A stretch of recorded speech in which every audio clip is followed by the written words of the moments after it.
Should we go in? No, let's wait until I'm older. Welcome, friends. We are discussing Futurama Season 12, the second season of the Hulu-Rama revival era, all the way up to Episode 7, otherwise entitled Planet Espresso. Now, spoilers do lie ahead, so consider this your final warning if those aren't for you. Now, on with the show. Dun, dun, dun. Yeah, I'm not screwed or anything, am I? This is probably going to come across as a bit funny or ironic, depending on how you look at it, because this episode may have just dethroned The Temp as my favorite of the season, even while in doing so, employing some of the things I've taken issue with or nitpicked in other episodes. So I suppose the first one I should discuss is the timely inclusion or the send-up of Starbucks. However, the biggest difference here, at least in my opinion, is, well, A, Starbucks has been in the zeitgeist for a long, long time and will continue to be so well into our distant future, but more importantly, B, they Futurama-ized it. That is to say, it wasn't an exact one-to-one conversation about Starbucks in the manner of something like the COVID episode, but they did put a twist on it, they did update it for the future, and the characters within this world specifically were able to tie into it with the grand tapestry of the history of the show itself. Having these 5+ million-year-old aliens utilizing the language that's been hidden throughout the background of the show of Futurama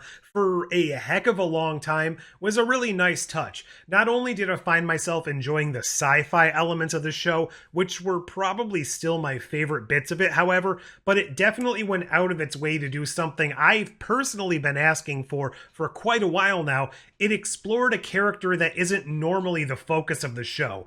That is to say, this wasn't another Bender episode. But not only did they utilize a pretty side character in Hermes, they did so in a really good way. Now, while way back in the day he started out as a mostly one-note joke about bureaucracy, he eventually evolved all the way up to a one-note joke about Jamaican stereotypes and weed references. While both of these aspects of the character were still present here in this episode, they really added a heck of a lot of more, much appreciated family depth to the character. Not only do we get to spend a bit of time with LaBarbara and Dwight, but we also get some flashbacks to his childhood, as well as a full realized character arc with his alive, then dead, and then plant man father. And speaking of dads, why not become a member of this channel? Young people from all over the globe are joining up to fight for the future. I'm doing my part. I'm doing my part. I'm doing my part. I'm doing my part, too. That was astonishing. We've got to tell everyone the entire story. All of this family stuff being pretty well interwoven with millennia-spanning plot by aliens looking to slowly convert our planet into slavery by bringing us coffee to prevent sleep in order for us to be able to work for them 24 hours a day with no rest and no labor time off. Even the short segments of the PlanetExpress becoming a cafe and the inclusion of Mom just led this episode to feel a heck of a lot longer than it was, but that's not a negative in this aspect. It really felt like they had a firm grasp on this one, and maybe it was just my mood here, but I definitely found myself smiling at the jokes and the references in this one a lot more than I feel I have in the last couple of years of the show. Another thing I took issue with last week that I actually really loved in this episode is the somewhat bleak ending. I think the biggest difference here than last week is last week was more of an oh crap we're screwed ending without any sort of on-screen resolution. It was more of an ending that worked in an anthology show or something like that, not one that has to continue on week after week without showing us how things were solved. It was more of an outlier type of episode that didn't really fit into the overarching story of the show, even though there really isn't one in a goofy sci-fi comedy like this.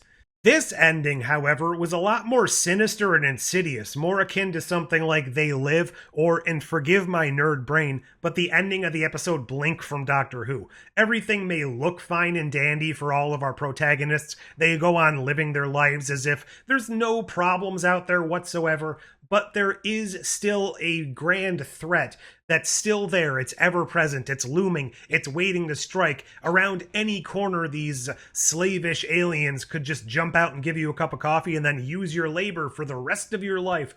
Now, while this still isn't one of those classic all-time existential exploration episodes, it really did feel like a fun 20-something minutes that's absolutely worth a rewatch. And that brings me to something that I find very frustrating with the whole landscape of modern TV. No real sense of rewatchability, which is a bit interesting considering we are now in an age where content is seemingly immortal. Now, even though we are noticing a lot of places just deleting their content from streaming, but that's a whole separate issue. It seems more like things these days are being made as just a disposable way to throw something in there and keep the gears turning, when in the past shows weren't expected to be watched billions of times over and over and over again. But those are the things people are continuously finding themselves drawn back to again and again and again.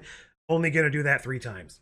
All in all, this episode was a really fun ride that added to an often overlooked or flat character, while also really connecting to the established universe and the established lore of this Futurama show. These are the things I truly appreciate in a show running for this long. But what did you think? Were you a fan of what they did here, or did you find this episode to come across like decaf? Do you make decaf too? We're aliens, not perverts! Let me know all about it down below. Like, share, subscribe, join the channel, and until next time... All right, fine. I'll accept worse working conditions, but in return, I expect lower pay.